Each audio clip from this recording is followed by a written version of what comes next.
اعوذ باللہ من الشیطان الرجیم بسم اللہ الرحمن الرحیم الحمدللہ رب العالمین الرحمن الرحیم مالک یوم الدین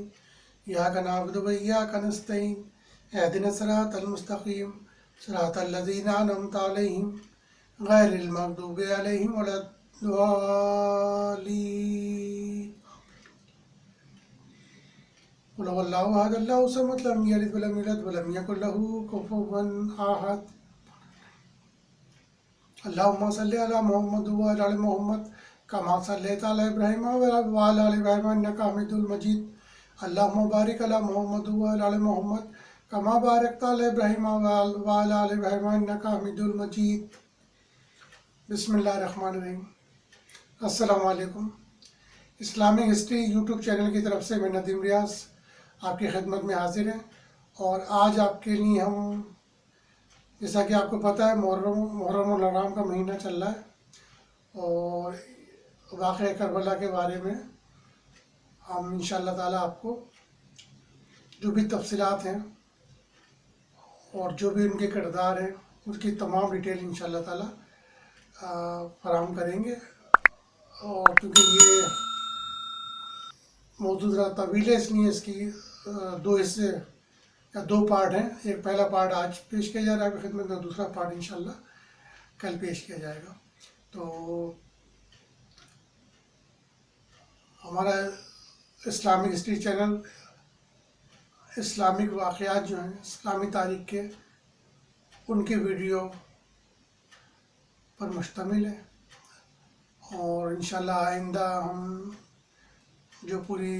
1000 سالہ یا 1500 سالہ اسلامک تاریخ ہے، اس کے بارے میں انشاءاللہ تعالیٰ آہستہ آہستہ آپ کو بتاتے رہیں گے، جو حکمراں گزرے ہیں ان کے بارے میں۔ تو ابھی انشاءاللہ ہم اسٹارٹ کرتے ہیں اپنا آج کا موضوع، سانحۂ کربلا۔ سانحۂ کربلا اسلامک تاریخ کا، اس میں کوئی شک نہیں ہے کہ ایک بہت ہی اندوناک، دردناک، اذیتناک اور نہایتی دکھ بھری واقعات پر مشتمل یہ واقعہ ہے۔ اگر کوشش کی جاتی تو شاید یہ واقعہ نہیں ہوتا، لیکن شاید یہ لکھا ہوا تھا تقدیر میں، اس لیے اس واقعہ کا ہونا ضرور کسی نہ کسی طرح ہو کر ہی رہا۔ جیسا کہ حضرت امام حسین رضی اللہ تعالیٰ عنہ اور ان کا جو مد مقابل تھا یزید بن معاویہ،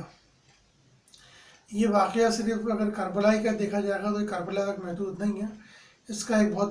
بڑا پس منظر ہے، پورا بیک گراؤنڈ ہے، اور اسی کی وجہ سے یہ اتنا معاملہ بگڑا کہ پھر اس میں مصالحت کی کوئی گنجائش ہی نہ رہی۔ یہ جو سلسلہ چلا ہے ان کا، یہ بنو امیہ اور بنو ہاشم سے چلتا ہوا آیا ہے۔ جب اسلام ظہور میں آ رہا تھا اسی وقت یہ قریش کے دو قبائل تھے، اور ان کے درمیان اسی وقت سے ایک دوسرے کے یہ حریف تھے، تو جب سے یہ معاملات ان کے آپس میں چلتے رہتے ٹینشن۔ پھر اور یہ جو بنو امیہ تھے، جس کے یزید، پھر حضرت امیر معاویہ، پھر حضرت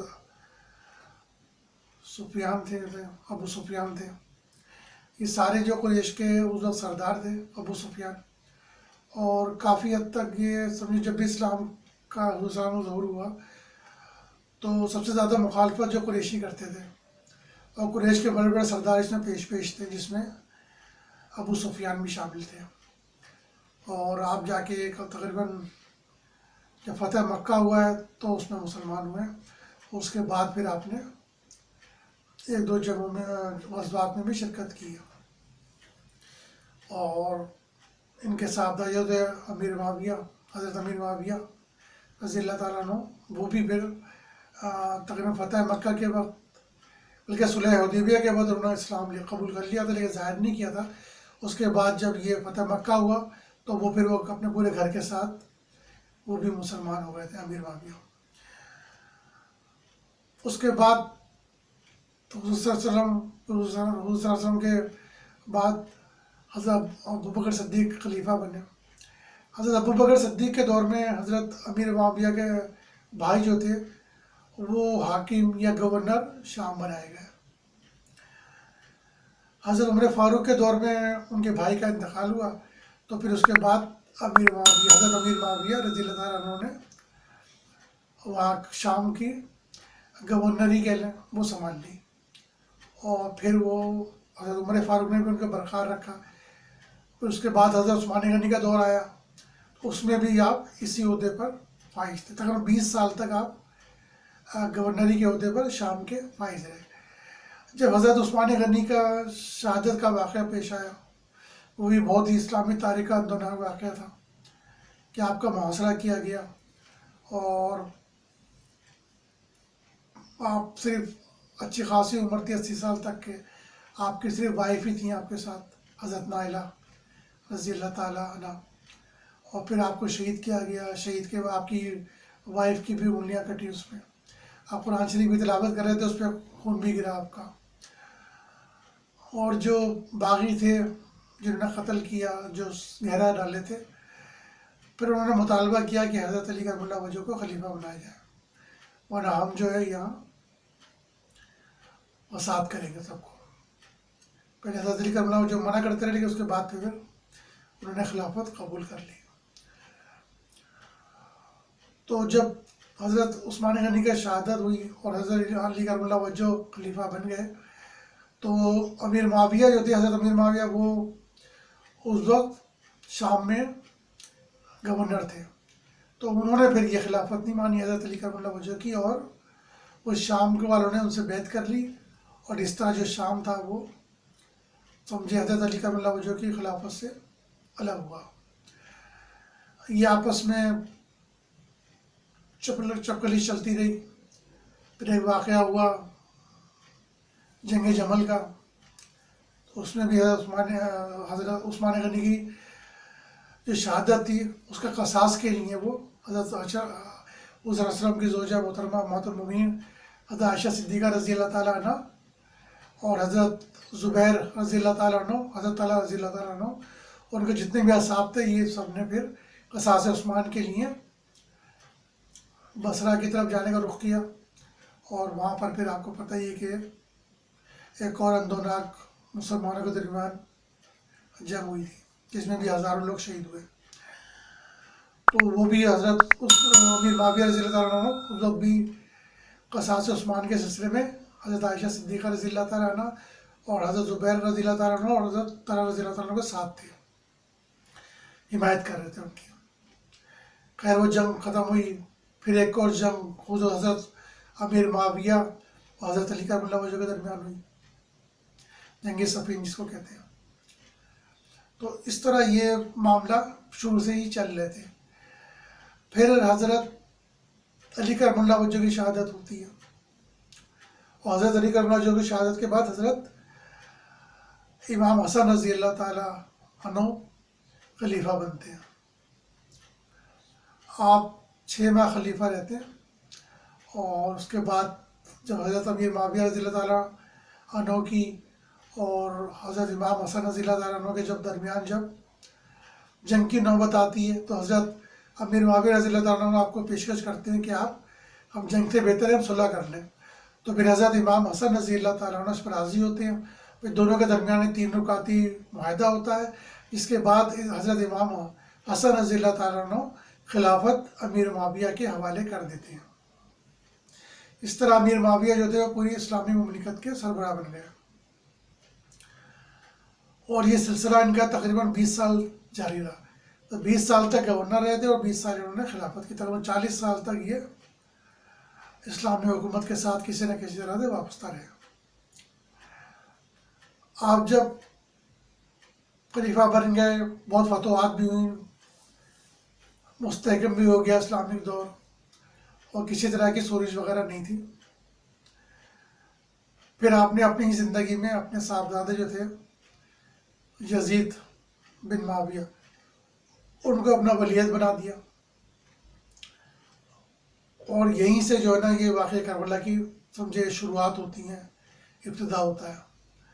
تو جو اس وقت کے جلیل القدر صحابہ تھے یا ان کی اولادیں تھیں، انہوں نے اس کو تسلیم نہیں کیا اور ان سے بیعت، یزید سے بیعت نہیں کی، لیکن اہل شام نے ان سے بیعت کر لی تھی۔ یہ سلسلہ چلتا رہا۔ پھر یزید بن معاویہ نے جو مدینہ کے حاکم تھے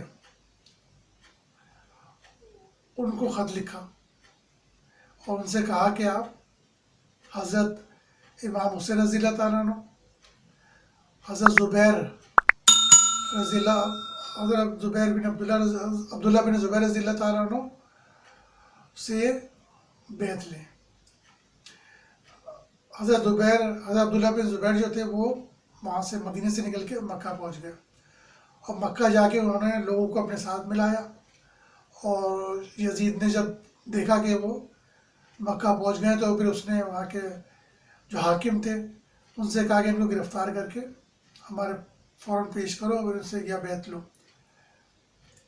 تو انہوں نے صبح ایک فوج بھیجی وہاں پر، اس کو شکست دے دی حضرت عبداللہ بن زبیر نے، اور اس طرح لوگوں نے وہاں کے مکہ کے لوگوں نے آپ کے ہاتھ پہ بیعت کر لی۔ حضرت امام حسین بھی اس وقت مکہ پہنچ چکے تھے مدینہ سے، اور آپ بھی وہاں موجود تھے، لیکن آپ کو بھی یہ پسند نہیں آیا کہ حضرت زبیر رضی اللہ تعالیٰ عنہ نے وہاں کے لوگوں کی بیعت لے لی۔ حضرت امام حسین رضی اللہ تعالیٰ عنہ پہلے مدینہ میں تھے، مدینہ سے جب آپ مکہ روانہ ہوئے، مکہ جب پہنچے تو وہاں پھر آپ نے کیونکہ بیعت سے انکار کر دیا تھا، تو اس نے یزید نے اپنے جو گورنر تھے ان کو لکھا کہ تم نہ ان کو یا تو بیعت دلواؤ یا پھر ان کو گرفتار کرو۔ حضرت امام حسین رضی اللہ تعالیٰ عنہ یہ سن کے مکہ آ گئے، اور آپ بھی مکہ میں رہنے لگے۔ پھر آپ نے کوفے کی طرف سے آپ کو خطوط آنا شروع ہوئے، قاصد آنا شروع ہوئے کہ آپ کے ہاتھ پر ہم بیعت کریں گے، آپ کوفہ آ جائیں، اور کئی ہزار خطوط آپ کو پہنچے۔ آپ نے جاننے کے لیے حضرت مسلم بن عقیل جو آپ کے چچا داد بھائی تھے ان کو بھیجا، وہ وہاں پہنچے۔ اس کے علاوہ جو حضرت امام حسین نے تیاری شروع کر دی کوفہ جانے کی اپنے اہل و عیال کے ساتھ، جو جتنے بھی جلیل القدر صحابہ تھے ان کی اولادیں تھیں، انہوں نے سب نے آپ کو منع کیا کہ آپ جو ہے وہاں نہ جائیں۔ حضرت امام حسن رضی اللہ تعالیٰ آپ کے بھائی تھے، انہوں نے بھی منع کیا، انہوں نے کہا میں کوفے کے لوگوں کے حالات سے ان کی نفسیات جانتا ہوں، آپ کا کوئی ساتھ نہیں دے گا، آپ وہاں نہ جائیں۔ حضرت عبداللہ بن زبیر نے آپ کے کہا تھا کہ ہاں آپ جائیں۔ حضرت عبد الرحمن بن ابی بکر، حضرت عبداللہ بن عمر، ان سب نے آپ کو منع کیا کہ آپ یہاں سے کوفہ نہ جائیں۔ آپ کے بھائی جو تھے چچا زاد حضرت جعفر مدینہ میں تھے، انہوں نے بھی آپ سے منع کیا کہ آپ وہاں پر نہ جائیں۔ حضرت عباس نے بھی آپ کو کہا کہ آپ اگر جائیں بھی تو اپنے اہل و عیال کو لے کے نہ جائیں، لیکن شاید حضرت امام حسین نے یا تو ان کو یہ بالکل امید تھی کہ کوفہ والے ان کا ساتھ دیں گے، اور جس طرح حضرت عبداللہ بن زبیر یا مکہ میں خلافت لی لوگوں کی، اسی طرح شاید کوفہ والے لوگ بھی ان کے ہاتھ پہ بیعت کریں گے، اس لیے آپ نے بالکل اٹل فیصلہ کر لیا تھا کہ آپ کوفہ جا کے جائیں گے۔ اسی آسنا میں آپ کو وہاں سے خبر بھی مل گئی تھی راستے میں کہ حضرت مسلم بن عقیل جو گئے تھے ان کو شہید کر دیا گیا ہے، لیکن یہ واقعات ہم آپ کو بتائیں گے اپنے دوسرے جو حصے میں. ابھی جو ہمارا موضوع ہے وہ یہیں تک ہے کہ آپ جو تھے مکہ آ گئے اور مکہ میں آپ نے پھر اپنے اہل و عیال کے ساتھ یہ کٹھن ارادہ کر لیا کہ اب آپ کوفے کی طرف روانہ ہوں گے. تو جیسا کہ آپ نے دیکھا کہ یہ جو کربلا کا واقعہ ہے یہ صرف کربلا کا بیعت لینے اور بیعت دینے تک کا نہیں تھا. حضرت امام حسین نے دیکھا تھا کہ حضرت علی کرم اللہ وجہ کی جو خلافت تھی اس کو تسلیم نہیں کیا تھا حضرت امیر معاویہ رضی اللہ تعالیٰ عنہ نے، اور شام میں انہوں نے اپنی بیعت لے لی تھی. اس کے بعد حضرت علی کرم اللہ وجہ سے جنگ بھی ہوئی صفین کی. پھر انہوں نے دیکھا کہ حضرت امام حسن نے خلافت چھوڑی، حضرت امیر معاویہ رضی اللہ عنہ کو دی، تو آپ امام حسین اس سے بالکل خوش نہیں تھے اور اپنے بھائی سے بھی اس بات پہ خوش نہیں تھے. تو اسی لیے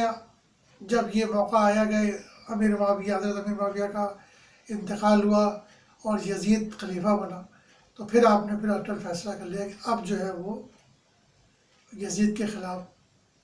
اٹھ کھڑا ہونا ہے اور بیعت نہیں کرنی، اور بلکہ بیعت کے لیے کوفہ جانا ہے، کوفہ کے لوگوں سے بیعت کرنی. یزید کے بارے میں بہت سارے اب باتیں بھی پھیلی ہوئی تھیں،